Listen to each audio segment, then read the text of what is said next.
ज़्यादा मोहब्बत है तो ईरान चले जाओ। जी हाँ, ये कहना है पाकिस्तान के फील्ड मार्शल असीम मुनीर का। और ये कहना है उन शिया मुसलमानों से है जो कि पाकिस्तान में रहकर ईरान की बर्बादी पर गमज़दा हैं, खौफज़दा हैं, गुस्से में हैं, अपना आक्रोश जता रहे हैं। लेकिन असीम मुनीर उन्हीं शिया मुसलमानों को डरा रहे हैं। अमेरिका की चौखट पर बार बार नाक रगड़ने वाला मुनीर अपने पाकिस्तान के मुसलमानों को ईरान भेजने की धमकी दे रहा है। मुनीर की हिदायत है कि खामेनेई पर रोने वालों पाकिस्तान छोड़कर ईरान चले जाओ। तो ये चेहरा मुनीर को तब सामने आया जब उसने पाकिस्तान के शिया मुसलमानों को आईना दिखाया। ऐसे में सवाल उठता है कि क्या पाकिस्तान में सेना और धार्मिक समुदायों के बीच तनाव बढ़ चुका है? क्या एक बयान पूरे देश में नई बहस छेड़ सकता है? और क्या बयान के बाद उठे विवाद के पीछे कहीं गहरी राजनीतिक और सांप्रदायिक खाई छिपी हुई है? आपको तफसील से बताते हैं पूरा वाकया। दरअसल पाकिस्तान में मुनीर से जुड़ा एक नया विवाद तब सामने आया जब पाकिस्तान के आर्मी चीफ असीम मुनीर और शिया धर्मगुरुओं के बीच हुई एक इफ्तार पार्टी मीडिया की सुर्खियों तक बहस का हिस्सा बन गई। दावा किया जा रहा है कि एक बंद कमरे में हुई शिया मुसलमानों के साथ बैठक में असीम मुनीर ने शिया मुसलमानों को धमका डाला।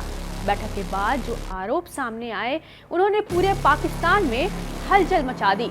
रिपोर्ट्स के अनुसार यह बैठक करीब 1 घंटे तक चली, लेकिन इसमें संवाद कम और एक तरफा बातचीत ज्यादा हुई।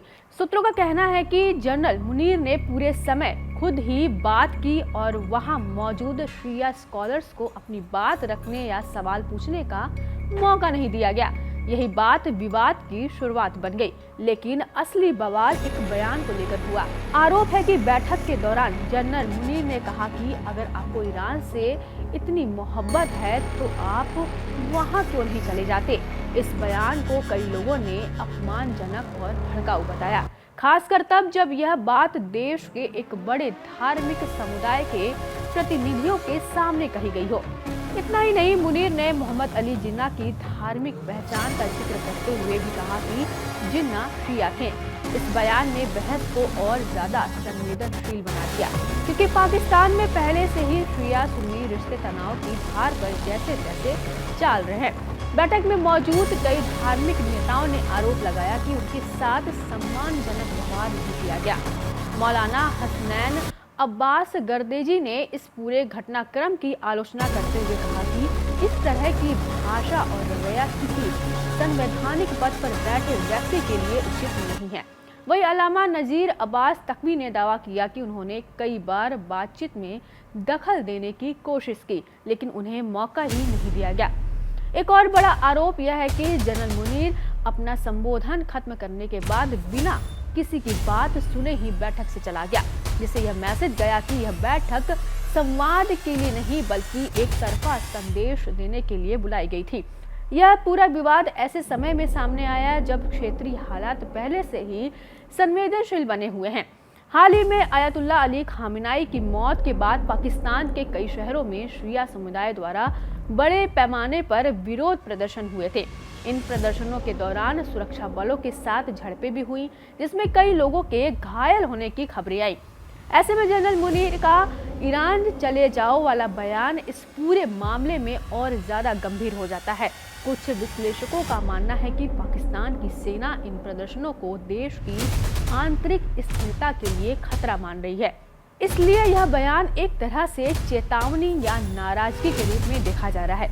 अब सवाल यह उठता है कि क्या यह सिर्फ एक बयान का विवाद है या इसके पीछे कोई बड़ी रणनीति है।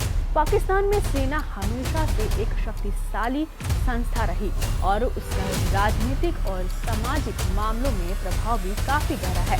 ऐसे में जब सेना प्रमुख किसी धार्मिक समुदाय को लेकर इस तरह का बयान देते हैं तो उसका असर दूर तक जाता है। दूसरी तरफ शिया समुदाय इस बयान को अपनी पहचान और सम्मान पर हमला मान रहा है।